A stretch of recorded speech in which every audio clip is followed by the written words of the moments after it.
Assalamualaikum warahmatullahi wabarakatuh. Waalaikumsalam. Bismillahirrahmanirrahim. Alhamdulillahirabbil alamin wassalatu wassalamu ala asrofil anbiya'i wal mursalin Sayyidina wa maulana Muhammadin sayyidil awwalin wal akhirin wa ala alihi al-akramin wa radiyallahu ta'ala an sabihi wa nittabi'in amma ba'd. Sadatunal qurama wal fudola, para alim ulama, para asatid, tuan guru, para habaib yang dirahmati Allah subhanahu wa ta'ala. Yang pertama, tidak lupa al-fakir wal hakir mengucapkan ucapan ta'adiman wa takriman khusus kepada sahibul fadilah Bapak Kiai Haji Rahmat Islabib, dan juga kepada sahibul fadilah Ustadz Kiai Haji Abu Hanifah, dan juga al-mukarram wal muhtaram sahibul fadilah Bapak Kiai Haji Abu Nabila. Dan juga tidak lupa ucapan takdiman wa takriman saya persembahkan secara khusus kepada sahib saya, sahibul fadilah saya, yakni Ustadz Junaidi At-Thayyibi, dan juga para alim, para asatid yang hadir di majelis sumiyah ini yang tidak bisa saya sebutkan satu persatu. Para alim, para asatid yang dirahmati Allah subhanahu wa ta'ala, tadi sudah dijelaskan secara panjang lebar oleh sahibul fadilah yang pertama dan juga yang kedua, bahwasanya tidak ada perselisihan pendapat di kalangan para alim ulama mengenai wajibnya kita membela dan juga mempertahankan kehormatan baginda Nabi Muhammad Shallallahu Alaihi Wasallam. Dan di antara bentuk pembelaan kita, di antara bentuk penjagaan kita terhadap kehormatan baginda Nabi Muhammad Shallallahu Alaihi Wasallam adalah menerapkan hukum-hukum yang terkait dengan pemeliharaan kehormatan kepada baginda Nabi Shallallahu Alaihi Wasallam. Salah satunya adalah hukum diterapkannya hukuman mati bagi siapa saja orang yang menghina baginda Nabi Shallallahu Alaihi Wasallam secara terang-terangan. Para alim, para asatid yang dirahmati Allah SWT, tadi disampaikan bahwasanya tugas seorang alim atau seorang asatid adalah menerapkan ataupun mengamalkan semua apa yang telah ia ketahui. Kita sebagai orang-orang yang mencintai baginda Nabi Muhammad SAW tentu saja diperintahkan untuk menerapkan apa yang kita ketahui sekadar dengan kemampuan kita, sekadar dengan tentu kesanggupan kita. Dan itu merupakan satu kewajiban terpenting yang telah dibebankan Allah Subhanahu wa ta'ala dan Rasulnya kepada kita semua. Para alim, para asatid yang dirahmati Allah Subhanahu wa ta'ala, terkait dengan topik kita pada pagi hari ini, mungkin sedikit Al-Fakir ingin menyampaikan bahwasanya tidak ada keraguan bagi kita semua bahwa mencintai baginda Nabi Muhammad SAW itu termasuk bagian dari keimanan kita kepada Allah Subhanahu wa ta'ala, kepada kenabian dan kerasulan Nabi kita Nabi Muhammad SAW, dan juga keimanan kita kepada Al-Quran, risalah dari Allah yang dibawa oleh baginda Nabi Muhammad SAW. Apabila seseorang mengaku beriman kepada Allah, tapi dia tidak beriman kepada Nabi Muhammad, tidak mencintai baginda Nabi Muhammad SAW, maka keimanannya batal. Keimanannya tidak diakui, keimanannya tidak absah. Karena keimanan kita kepada Allah Subhanahu wa ta'ala menisayakan agar kita mengimani baginda Nabi Muhammad SAW dan juga mencintai baginda Nabi Muhammad SAW. Para alim, para asatid yang dirahmati Allah, lalu bentuk kecintaan seperti apa yang harus kita persembahkan kepada Nabi SAW? Yang ini mungkin barangkali di pagi yang penuh keberkahan ini perlu Al-Fakir sampaikan, perlu Al-Fakir ingatkan kepada panjenengan semua, bahwa baginda Nabi SAW itu juga telah menjelaskan kepada kita semua sifat mahabbah atau sifat kecintaan yang harus kita persembahkan kepada baginda Nabi Muhammad SAW. Di dalam satu hadis yang diriwayatkan oleh Imam Bukhari dan Muslim, baginda Nabi Muhammad SAW pernah bersabda, la yu'minu ahadukum hatta akuna ahabba ilaihi min walidihi wa waladihi wan nasi ajma'in, au kama qala. Demi zat yang jiwaku, jiwa Muhammad ada di tangannya. Pada hakikatnya seseorang di antara kalian tidaklah beriman sampai ia menjadikan aku lebih ia cintai dibandingkan ayahnya, dibandingkan anaknya, dan dibandingkan seluruh umat manusia. Ini adalah sifat kecintaan kita kepada Nabi Muhammad SAW yang diterangkan sendiri oleh baginda Nabi Muhammad SAW. Oleh karena itu mencintai Nabi Muhammad SAW harus sesuai dengan sifat kecintaan yang telah dijelaskan oleh baginda Nabi Muhammad SAW. Para alim, para asatidz yang dirahmati Allah SWT, ada satu penjelasan yang sangat-sangat berharga yang disampaikan oleh Imam Abu Sulaiman Al-Khattabi pada saat beliau menjelaskan hadis ini.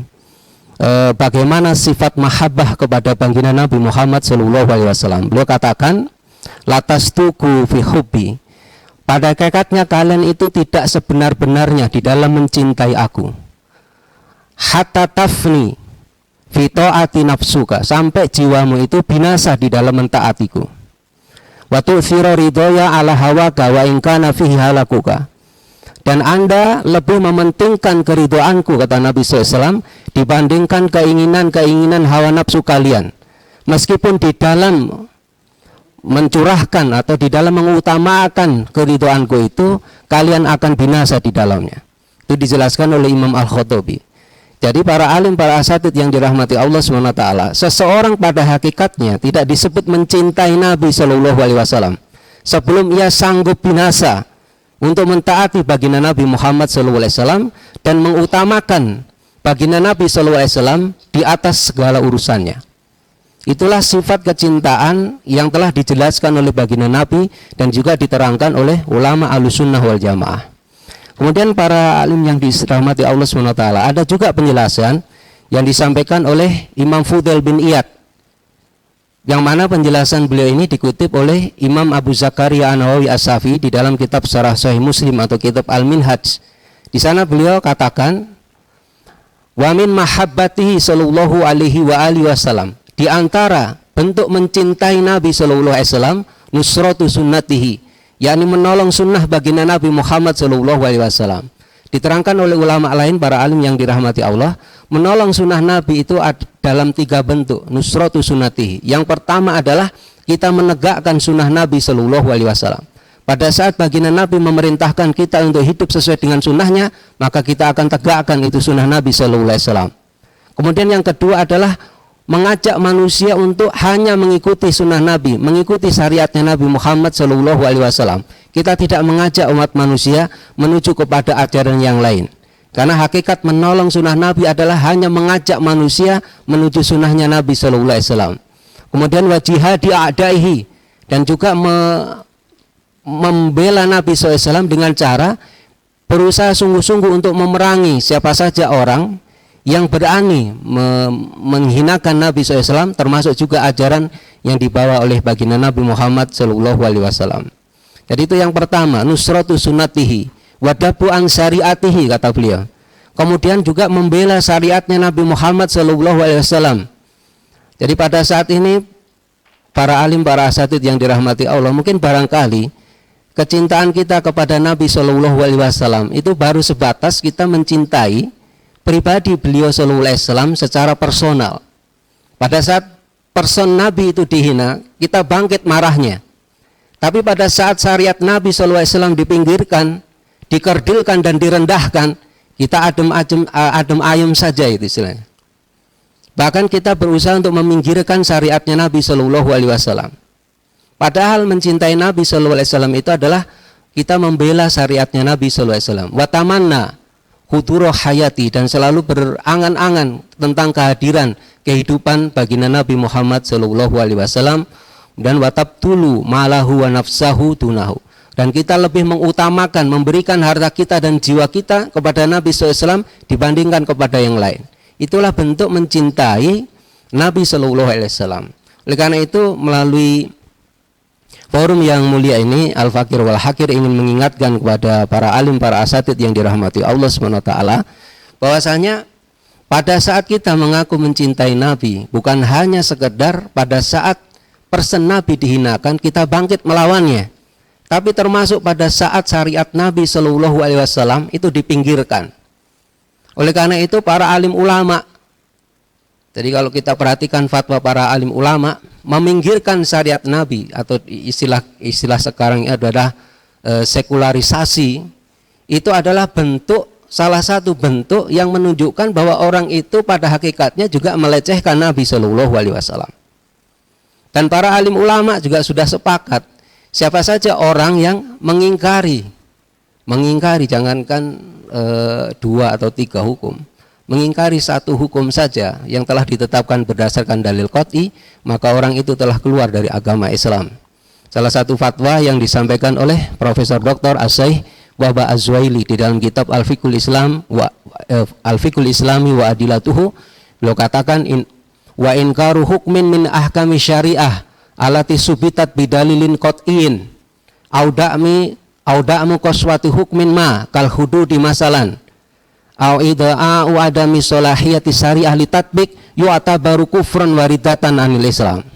Beliau katakan di dalam kitab Al-Fiqhul Islami wa Adilatuhu bahwasanya mengingkari salah satu hukum dari hukum-hukum syariat yang ditetapkan berdasarkan dalil qat'i, atau ada orang yang menganggap bahwa hukum syariat itu bengis, hukum syariat itu kejam, seperti hukum hudud misalnya, atau ada orang yang mempropagandakan bahwa syariat Islam itu tidak layak untuk diterapkan, maka orang itu dianggap telah kufur atau ingkar dari ajaran Islam. Oleh karena itu para alim, para asatid yang dirahmati Allah SWT, jangan sekali-kali kita mengingkari syariatnya baginda Nabi Muhammad SAW, karena pada hakikatnya orang yang mengingkari syariat yang ditetapkan berdasarkan dalil qat'i itu telah dianggap kufran waridatan anil Islam.